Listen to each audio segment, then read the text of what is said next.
Toshkent tumanida mehnat degan joyda bugun bitta mehnat qildik.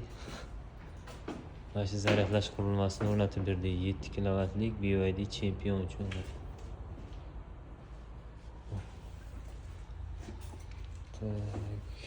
Stabilizator qo'yildi.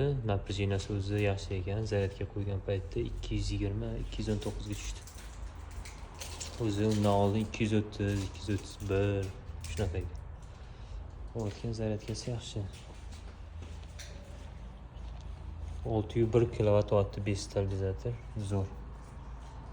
Chotki.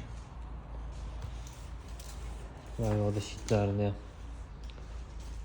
qalin simlar tortib keldi. 216 счётчиga kirgan chiqqan simlari, avtomat, nulavoy shinalar hammasi qo'yib berdi.